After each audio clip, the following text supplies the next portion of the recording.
Chapter 18. Where the River Goes. For a second, Lana saw the banks of the river streak by. Ahead was the opening of the tunnel, like an enormous mouth. They plunged into it and left the light of the pipeworks behind. In complete darkness, the boat pitched and rolled, and Lina, in the bottom of it, banged from side to side, gripping Poppy with one arm and grabbing with the other hand for anything to hold on to. Dune slid into her, and she slid into the boxes. Poppy was shrieking wildly. "Dune!" Lina shouted, and he shouted back, "Hold on! Hold on!" But she kept losing her grip on the edge of the boat and being flung sideways. She was terrified that Poppy would slam into the metal bench or be torn from her arms and tossed into the river. The boat hit something and shuddered, then raced on. It felt like being swallowed, this rushing through the dark with the river roaring like 1,000 voices. Lina's legs were tangled with Dune's, and Poppy's arms were so tight around her neck that she could hardly breathe. But it was the dark that was the most terrible, going so fast into the dark. She closed her eyes. If they were going to smash into a wall or plunge into a bottomless hole, there was nothing she could do about it. All she could do was hold tight to Poppy. She did that for what seemed a long time. And then at last the current slowed, and the boat stopped thrashing around so wildly. Lina managed to sit up, and she felt Dune moving too. Poppy's shrieks turned to whimpers. The darkness was still complete, but Lina sensed space above and around her. Where were they? She had to see. "Dune," she said, "are you all right? Can you find us a candle?" "I'll try," Dune said. She felt him scramble past her to the back of the boat, and she heard a scrape as he pulled a box out from it under the bench. "Can't find the latch," Dune said. Then a second later, "There, I've got it. This is the matches, so this one must be candles." More scraping and banging. The boat lurched. Lina slid forward. Dune slid too and slammed into her back. He gave a yell of rage. "Drop the match! Hold on. I almost had it." Long seconds of scrambling and clattering. Then a light flared up, and Dune's shadowed face appeared above it. He touched the match to a candle, and the light grew steadier. It was only a small flame, but it cast glints of light on the tunnel walls and the silky surface of the water. The tunnel had an arched ceiling, Lina saw, like the tunnel of the pipeworks, but it was much wider than those tunnels. The river ran through it like a moving road. "Can you light another?" Lina asked. Dune nodded and turned back to the boxes, but once again the boat struck something, causing a spray of water to slap into them and put the candle out. It was several minutes before Dune managed to light it again, and more before he finally had two burning at once. He jammed one of them into a space between the bench and the side of the boat, and he held the other in his hand. His hair was flattened against his forehead and dripping. His brown jacket was torn at the shoulder. "That's better," he said. It was better. Not only did they have light to see by, but the current was slower and the boat sailed more smoothly. Lina was able to unwrap Poppy from her neck and look around. Ahead she could see that the tunnel curved. The boat swung into the curve, banged against the wall, straightened itself, and sped on. "Hand me a candle too," she said. Dune gave Lina the candle he was holding and lit another. They found places to wedge all three candles into the frame of the boat so they could keep their hands free. For a while they rushed along almost silently, the river having become nearly as smooth as a sheet of glass. Then suddenly the current slowed even more, and the tunnel opened out. "We've come into a room," said Lina. Far overhead arched a vaulted ceiling. Columns of rock hung down from it, and columns of rock rose from the water too, making long shadows that turned and mingled as the boat floated among them. They glimmered in the candlelight, pink and pale, green and silver. Their strange lumpy shapes looked like something soft that had frozen. Like towers of mashed potatoes, Lina thought, that had hardened to stone. Now and then the boat bumped into one of these columns, and they found that they could use a paddle to knock themselves free again. In this way they crossed the room to the other side, where again the passage narrowed and the current ran faster. Much faster. It was as if the boat were being pulled forward by a powerful hand. The water grew rough again, and splashes of spray put out their candles. Lina and Dune huddled in the bottom of the boat with Poppy between them, their arms clasped around her. They clenched their teeth and squeezed their eyes shut, and soon there was nothing in their minds but the roll and plunge of the boat, and nothing in their bodies but the effort not to be thrown out. Once the sound of the river rose to a crashing, and the front of the boat tipped downward, and they were pitched about so violently that it seemed they were tumbling downstairs. But that lasted only a few seconds, and then they were streaming onward as before. Lina lost track of time, but a while later, maybe a few minutes, maybe an hour, the current slowed. The candles they'd stuck in the boat had been knocked overboard, so Dune lit new ones. They saw that they had come to another pool.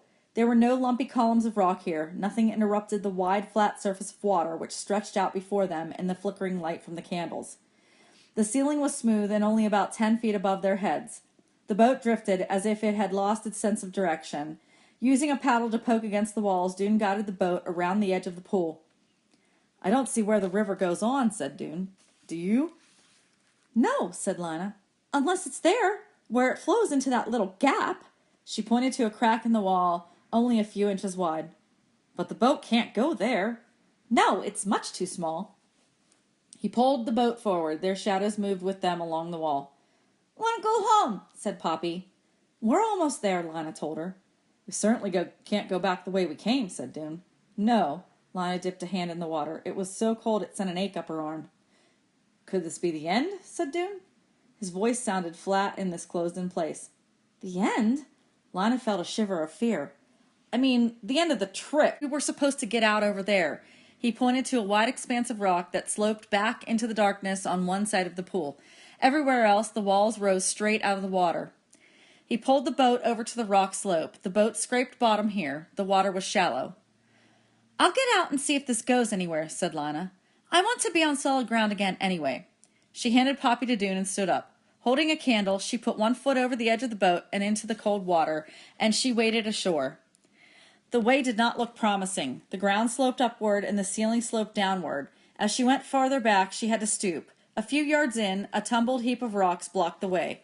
She inched around them, turning sideways to squeeze through the narrow space, and crept forward, holding the candle out in front of her.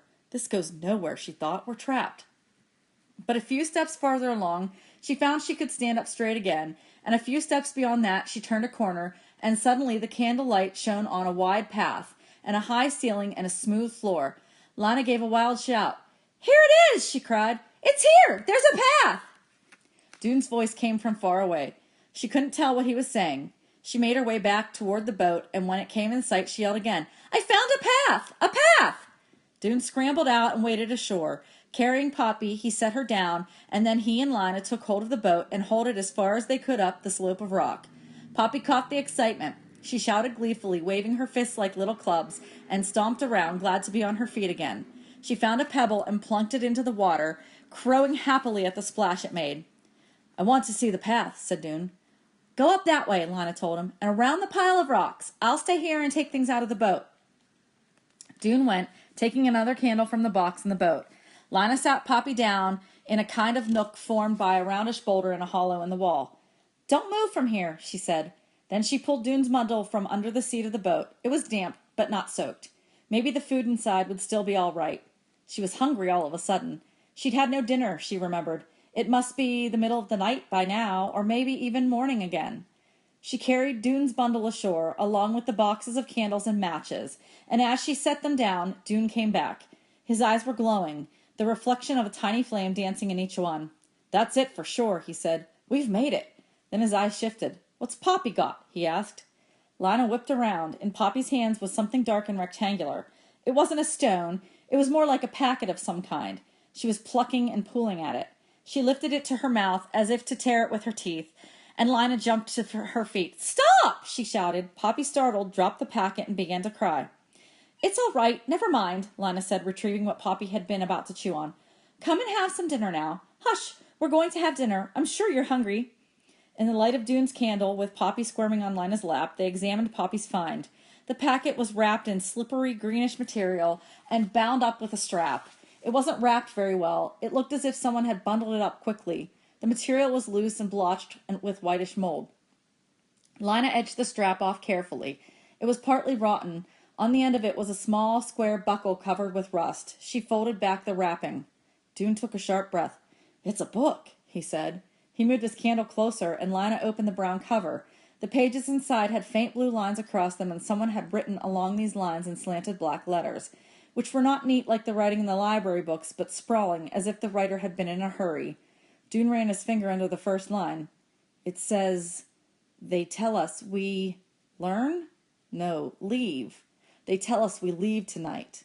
He looked up and met Lana's eyes. "Leave?" said Lana. "From where?" "From Ember?" Dune asked. "Could someone have come this way before us? Or was it someone leaving the other city?" Dune looked down at the book again. He rifled through the pages. There were many of them. "Let's save it," said Lana. "We'll read it when we get to the new city." Dune nodded. "It'll be easier to see there." So Lana wrapped up the book again and tied it securely into Dune's bundle. They sat on the rock shelf for a while, eating the food Dune had brought. The candles wedged in the boat still shone steadily, and their light was cozy, like lamplight.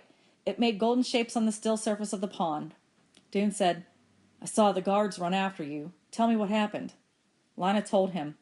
"And what about Poppy? What did you tell Mrs. Murdo?" "I told her the truth. At least, I hope it's the truth. I caught up with her on her way home after the singing. She'd seen the posters. She was terrified. But before she could ask questions, I just said she must give Poppy to me. I said I was taking her to safety because that's what I'd suddenly realized on the roof of the gathering hall, Dune. I'd been thinking before that I had to leave Poppy because she'd be safe with Mrs. Murdo. But when the lights went out, I suddenly knew. There is no safety in Ember. Not for long. Not for anyone. I couldn't leave her behind. Whatever happens to us now, it's better than what's going to happen there." "And did you explain all that to Mrs. Murdo?" "No, I was in a terrible hurry to get to the pipeworks and meet you, and I knew I had to go while there were still crowds in the street, so it would be harder for the guards to see me. I just said I was taking Poppy to safety. Mrs. Murdo handed her over, but she sort of sputtered where and why, and I said, 'You'll know in a few days. It's all right.' And then I ran." "So you gave her the note then," said Dune. "The one meant for Clary?" "Oh!" Lana stared at him, stricken. "The message to Clary!" She put her hand in her pocket and pulled out the crumpled piece of paper. "I forgot all about it. All I was thinking of was getting Poppy and getting to you." "So no one knows about the room full of boats?" Lana just shook her head, her eyes wide. "How will we get back to tell them?" "We can't." "Dune," said Lana, "if we'd told people right away, even just a few people, if we hadn't decided to be grand and announce it at the singing." "I know," said Dune. "But we didn't, that's all. We didn't tell, and now no one knows. I did leave a message for my father, though. He told Lana about pinning his last-minute message to the kiosk in Silverton Square. I said we'd found the way out, and that it was in the pipeworks. But that's not much help." "Clary has seen the instructions," Lana said. "She knows there's an egress. She might find it." Or she might not. There was nothing to be done about it, and so they put the supplies back into Dune's pillowcase and got ready to go. Lana used Dune's rope to make a leash for Poppy. She tied one end around Poppy's waist and the other around her own. She filled her pockets with packs of matches, and Dune put all the remaining candles in his sack, in case they arrived in the new city at night. He filled his bottle with river water, lit a candle for himself and one for Lana, and thus equipped, they left the boat behind and crept up the rocky shelf to the path.